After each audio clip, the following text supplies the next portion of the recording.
नमस्कार विद्यार्थी मित्र. सहाय्यक प्राध्यापक गांगुर्डे. मराठा विद्याप्रसारक समाजाचे समाजशास्त्र व मानवशास्त्र.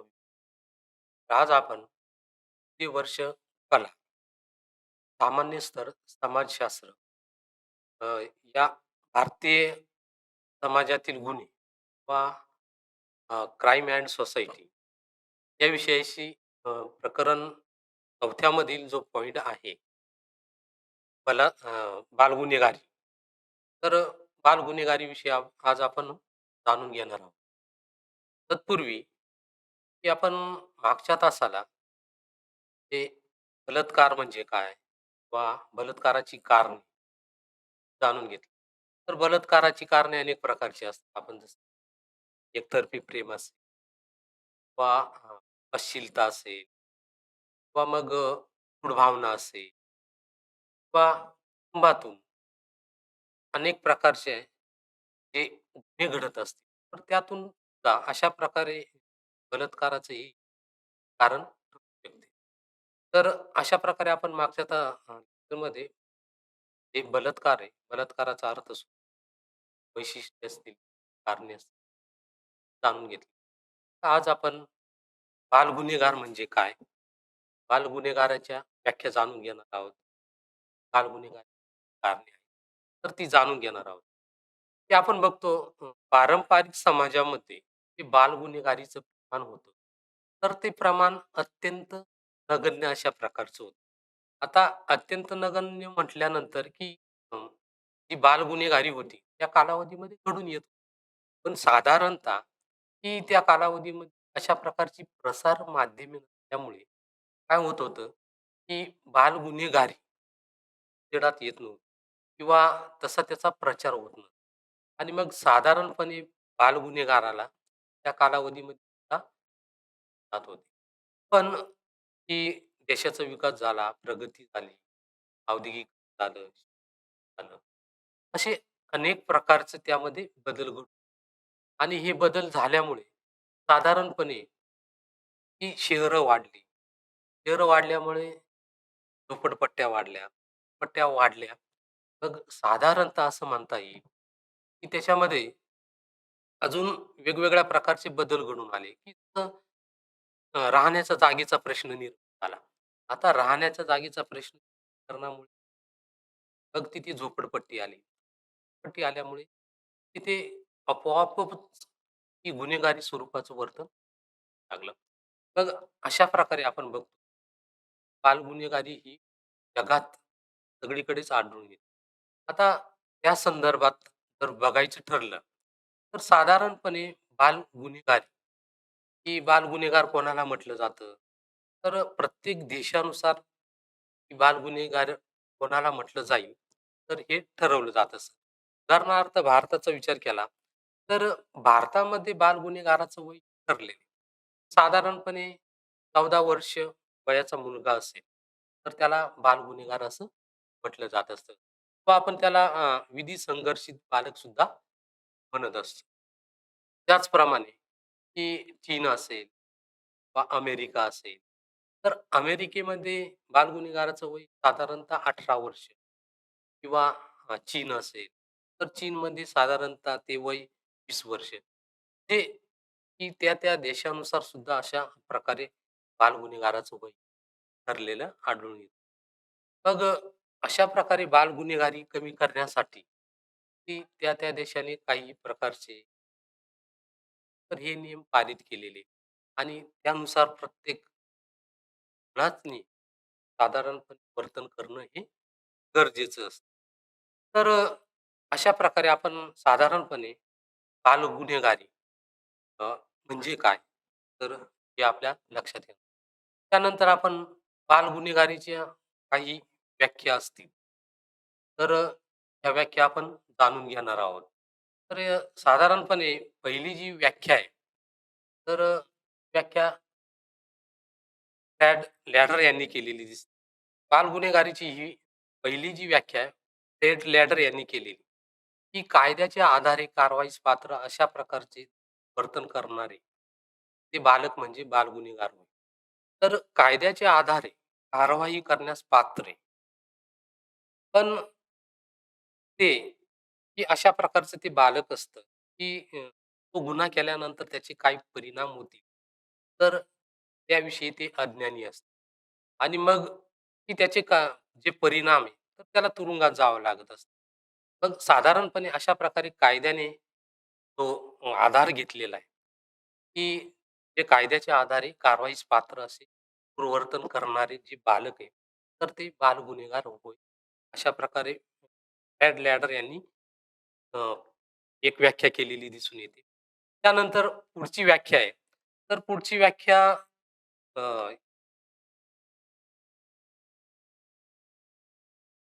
विल्यम शेल्डन यांनी केलेली. तर विल्यम शेल्डन यांनी असं म्हटलंय, की वर्तनाविषयीच्या किमान योग्य अपेक्षांचा भंग करणारे वर्तन म्हणजे बालगुन्हेगारी. की साधारणपणे अ, अशा प्रकारचं वर्तन करणं, हे समाजाने ठरवून दिले, की त्याचे काही नियम असतील. साधारणपणे आपण त्याला अनुचलन म्हणजे काय, की अपेक्षांचे भंग करणारे किंवा समाजाने जे नियम दिलेले, ते दिलेले, त्याच्या विरुद्ध वर्तन करणं, साधारणपणे त्याला आपण विलन असं म्हणत असतो. आता वर्तनाविषयीच्या किमान योग्य अपेक्षा, समाजाच्या काही अपेक्षा असतील त्याप्रमाणे त्या बालकाने वर्तन करणे पण तशा प्रकारचं वर्तन त्या बालकाकडून होत नाही. तर त्याला बालगुन्हेगारी असं म्हटलं जातं. अशा प्रकारची ही व्याख्या एम शेल्डन यांनी केलेली. त्यानंतर आपण बालगुन्हेगारीची जी कारणे, तर ही कारणे आपण जाणून घेणार आहोत. आता याच्यामध्ये पहिलं जे कारण आहे, ती कुटुंब व्यवस्था. आता कुटुंब व्यवस्थेचा जर विचार केला, की मूल हे अशा प्रकारे, की त्याचं प्राथमिक जो समूह आहे किंवा त्याला जे शिकवणार आहे, तर ते कुटुंब मानलं जातं किंवा सामाजिकीकरणाची जी प्रक्रिया आहे, तर ही प्रक्रिया कुटुंबाद्वारे घडून आणली जात असते. तर साधारणपणे त्या कुटुंबामध्ये कशा प्रकारचं वर्तन होतंय, तर त्याला अनुसरून त्या प्रकारे ते वर्तन करत असतात. की साधारणपणे कुटुंबामध्ये जर अशा प्रकारे गुन्हेगारी स्वरूप पालक असतील व पाल्य असतील, तर ते सुद्धा त्या प्रकारचं वर्तन करत. की साधारणपणे चांगल्या प्रकारचं वर्तन केलं, तर त्याला बक्षीस देणं गरजेचं आहे किंवा त्याची पाठ थोपटणं गरजेचं आहे. आणि त्याने जर अशा प्रकारचं वर्तन केलं, जी समाजाला घातक आहे, तर त्याला तिथे शिक्षा देणं सुद्धा गरजेचं आहे. की साधारणपणे आपण मुलांना की काही कामं सांगत असतो. तर ते चांगल्या प्रकारे काम करत असतात. तर साधारणपणे त्यांना बक्षीस देणं गरजेचं आहे. की उदाहरणार्थ लहान मुलगा आहे. त्याला सांगितलं आपण गप्प ठेवून दे आणि त्याने ती व्यवस्थितरित्या ठेवून दिली. तर त्याला आपण बक्षीस देणं किंवा त्याची पाठथोपट चांगलं काम केलंय, असं म्हणणं गरजेचं आहे. पण तेच काम त्यांनी बिघडवलं. गप्प नेता-नेता रस्त्यात फोडली किंवा मध्येच पाडून दिली, फुटली. तर त्या वर्तनाच्या वेळेस सुद्धा की त्याला की असं करायचं नाही किंवा अशा प्रकारे, की अशा प्रकारचं वर्तन करू.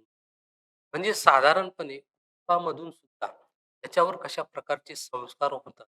तर त्यावर सुद्धा ते मूल अशा प्रकारचं वर्तन करेल. तर आपण बाळाचे पाय पाळण्यात दिसतात, असं म्हणत असतो.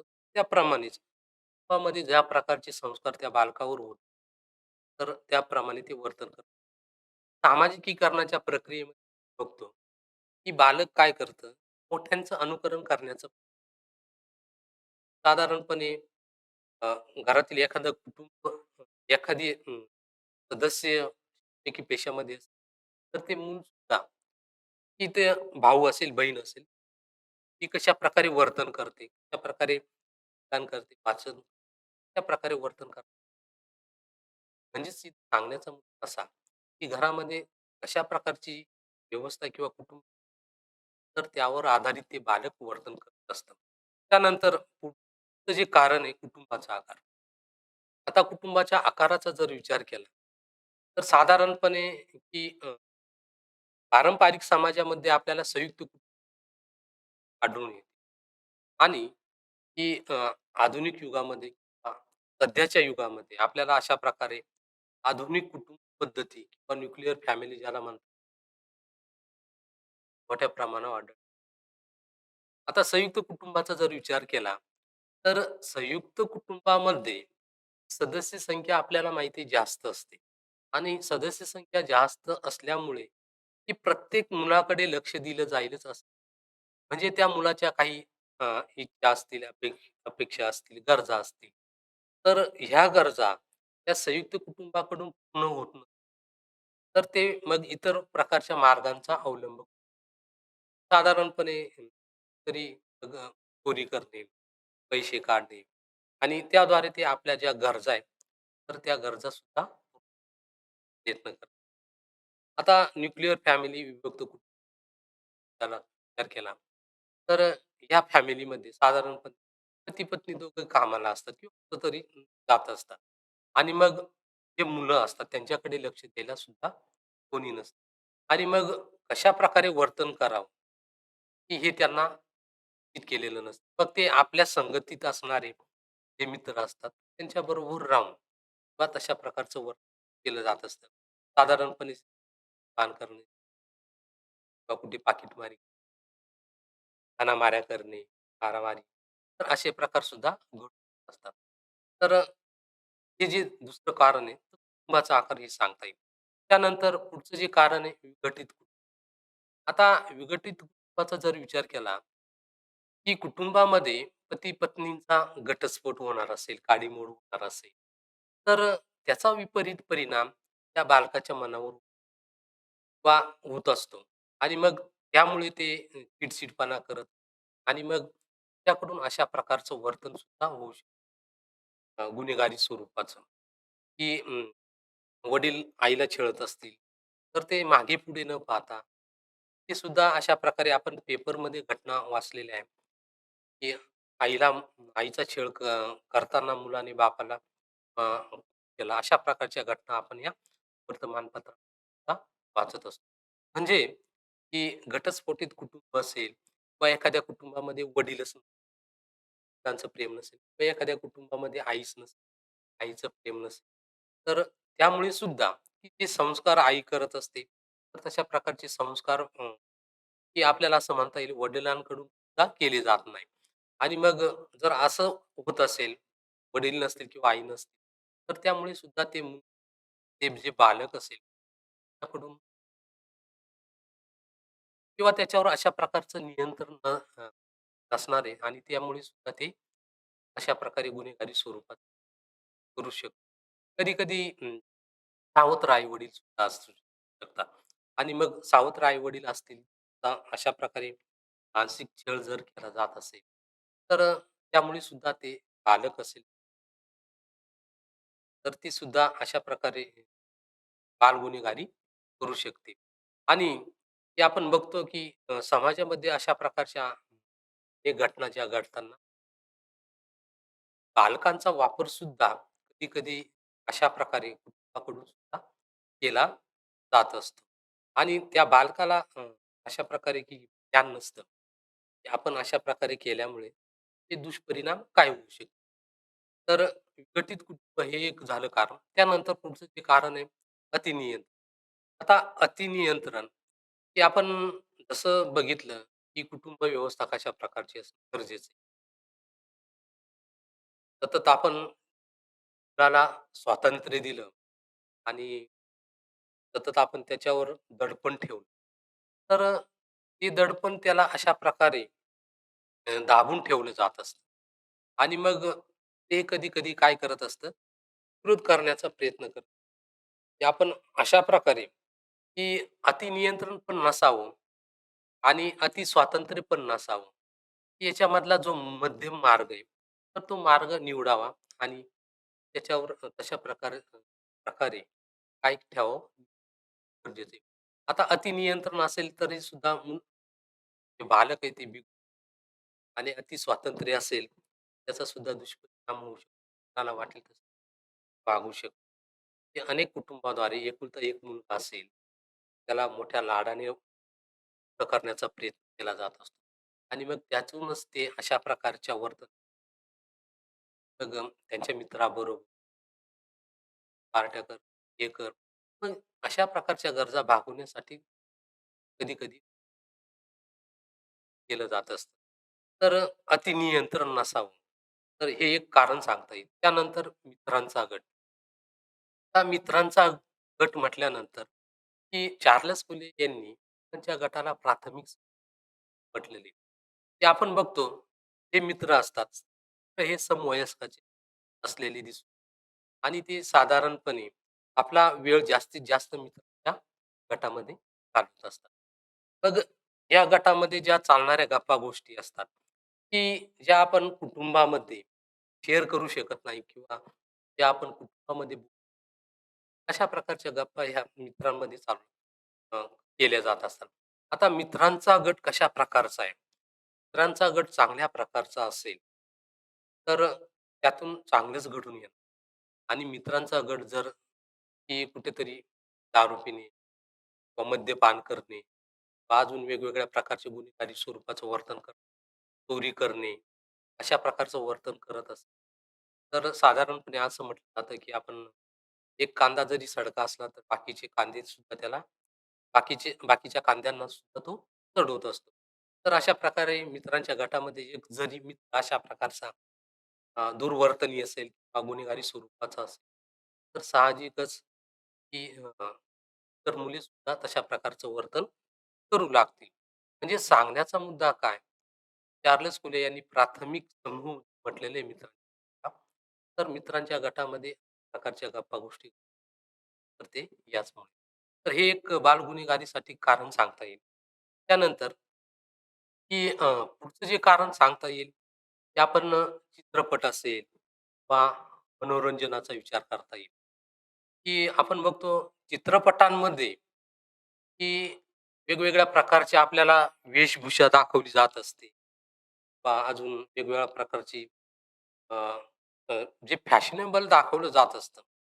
तर या बालकांना किंवा त्यांना अशा प्रकारे, की ते त्यांना सत्य वाटत असतं. ते चित्रपटांमध्ये दाखवलं जात असतं आणि त्याप्रमाणे ते करण्याचा प्रयत्न सुद्धा करत असतात, की आजकाल आपण चित्रपटांमध्ये असं बघत असतो.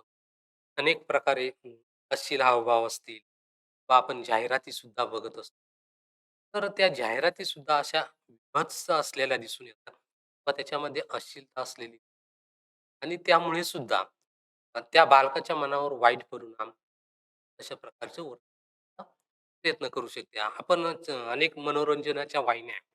तर ह्या मनोरंजनाच्या वाहिन्यांवर गुन्हेगारी स्वरूपाच्या काही मालिका दाखवल्या जात असतात आणि ह्या मालिका बघून ते मूल सुद्धा तशा प्रकारचं वर्तन करण्याची शक्यता दाट असते.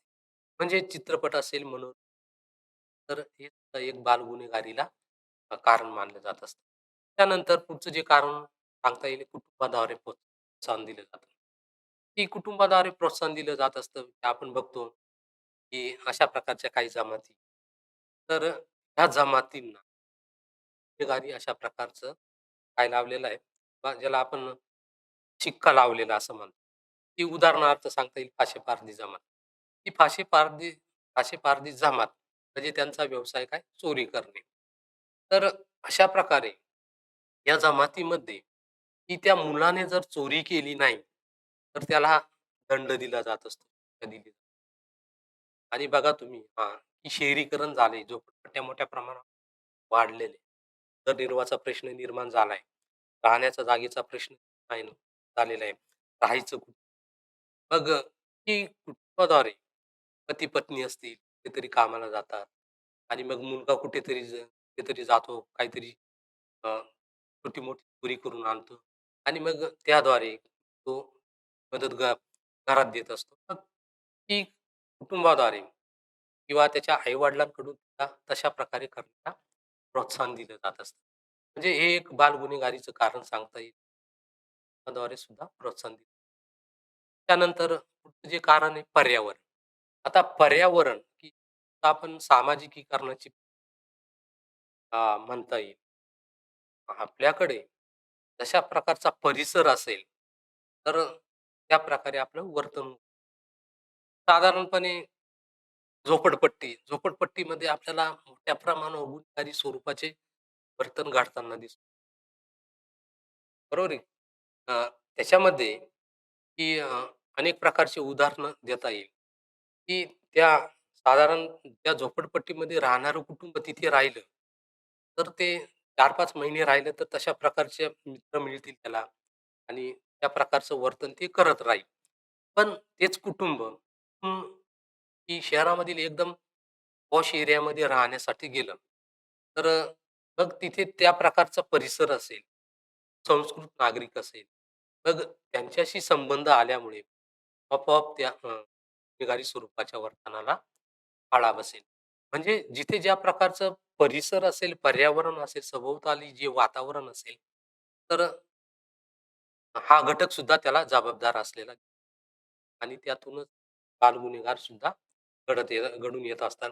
ते आपण मोठ्या प्रमाणावर ही जिथे झोपडपट्टी असेल, त्या झोपडपट्टींमध्ये बालगुन्हेगारांचं प्रमाण सुद्धा त्या प्रमाणावर वाढलेलं दिसतं. मार्केटमध्ये ते विकत असाल, तर स्टॉलवर सुद्धा अशा प्रकारचे हे बालकं दादागिरी करून त्यांचा माल पळवताना दिसतो. त्याचप्रमाणे झोपडपट्ट्या हे एक कारण सांगता येईल, की झोपडपट्ट्या का निर्माण झाल्या? शहरीकरण झालं, औद्योगिकीकरण झालं, अ, राहण्याच्या जागेचा प्रश्न निर्माण झाला. मग कुठेतरी आपल्याला थोडी जागा मिळेल, ते राहू लागले. मग तिथे झोपडपट्ट्या म्हटल्यानंतर अस्वच्छता आली, दारिद्र्य आलं किंवा बेकारी आली. बेकारी असल्यामुळे व्यसनाधीनता आली. व्यसनाधीनता आल्यामुळे मग गुन्हेगारी आली. मग आपलं व्यसन पूर्ण करायचं, तर ते कशाप्रकारे आपल्याकडे उत्पन्नाची साधनं नाही. मग कुठेतरी चोरी करायची किंवा मग कुठेतरी दरोडा टाकायचा, खून करायचा. तर अशा प्रकारचे मोठ्या प्रमाणावर झोपडपट्टीमध्ये वर्तन करणारे बालकं आढळून येतात. त्यांचा वापर मोठ्या प्रमाणावर प्रौढ व्यक्ती करताना, तर हे एक बालगुन्हेगारीचं कारण सांगता येईल. त्यानंतर दारिद्र्य, की दारिद्र्याचं प्रमाण मोठ्या प्रमाणावर आपल्याला आढळून की मूठभर लोकांच्या हातामध्ये अफाट संपत्ती आणि एकीकडे उपाशीपोटी झोपणारा समाज हा मोठ्या प्रमाणावर आपल्याला दिसून येतो. मग अशा प्रकारे दारिद्र्य जे असणाऱ्या व्यक्ती असतात, मग आपलं पोट कसं भरायचं किंवा आपल्या कुटुंबातील जे तर त्या सदस्यांचं पोट भरवायचं. तर काही असतात की प्रामाणिक आपला काहीतरी रोजगार मिळून अशा प्रकारे पोट पण काही अशा प्रकारचे दुर्वर्तन करणारे असतात, की जे बालकांना सुद्धा अशा प्रकारचे कार्य करण्याला मदत करत असतात आणि मग आलेले जे पैसे असतात, तर ते त्या कुटुंबासाठी खर्च करतात. त्यातून पुढे अशा प्रकारे असंख्य होतात आणि मग आपण असं म्हणू शकतो, की झोपडपट्टी आणि दारिद्र्याचं प्रमाण आहे. मग दारिद्र्याचं प्रमाण वाढल्यामुळे व्यसनाधीनता, बालगुन्हेगारी किंवा अजून बेकारी हे प्रमाण आपल्याला वाढलेलं दिसतं. त्यातून ही बालगुन्हेगारीने जन्म घेतलेला आणि शेवटचा जो मुद्दा आहे, तर तो मुद्दा आहे शहरीकरण. आता जिथे-जिथे शहरीकरण झालेलं दिसतं, तर त्या ठिकाणी आपल्याला मोठ्या प्रमाणावर बालगुन्हेगारी वाढलेली दिसते. त्याउलट आपण खेड्याचा विचार केला, तर खेड्यामध्ये बालगुन्हेगारीचं कमी आढळून येतं. तर त्याला अनेक प्रकारची कारणे, की मोजका समाज असल्यामुळे कुटुंबाचं त्यावर लक्ष असतं आणि शहरांमध्ये अशा प्रकारे, की लोकसंख्या अफाट असल्यामुळे राहण्याच्या जागेचा ते कुटुंब काहीतरी उदरनिर्वाह करत असतात आणि मग हे बालकं ते तरी अजून हॉटेलमध्ये कामाला जाऊन किंवा मग तिथे काहीतरी हॉटेलमध्ये काम करता कुठेतरी चोरीचे प्रकार हे आपल्याला घडताना दिसतो. की शहरीकरण म्हणजे किंवा शहरीकरणाचा विचार केला तर शहरांमध्ये जे बालगुन्हेगार आहे, तर हे बालगुन्हेगारांचं आपल्याला त्या प्रमाणावर वाढ झालेली दिसते. त्याउलट खेड्यांचा विचार खेड्यांमध्ये बालगुन्हेगारीचं प्रमाण हे आपल्याला कमी असलेलं. तर अशा प्रकारे आपण बालगुन्हेगारीची कारणे बघितली, की त्यानंतर आपण पुढच्या लेक्चरला पांढरपेशी गुन्हा म्हणजे काय? आणि पांढरपेशी होण्याची जे कारणे, तर ती कारणे बघणार आहोत. तर आज आपण बालगुन्हेगारीची कारणे तर असाइनमेंटसाठी तुम्हाला दिलं जात आहे. बालगुन्हेगारीची कारणे कोणती? आणि तर आज आपण बालगुन्हेगारीची जी कारणे आहेत, त्यात असेल आपण भांडरपेशी गुन्हा भांडरपेशी याचा अर्थ आणि कारणे हे जाणून घेणार. Thank you.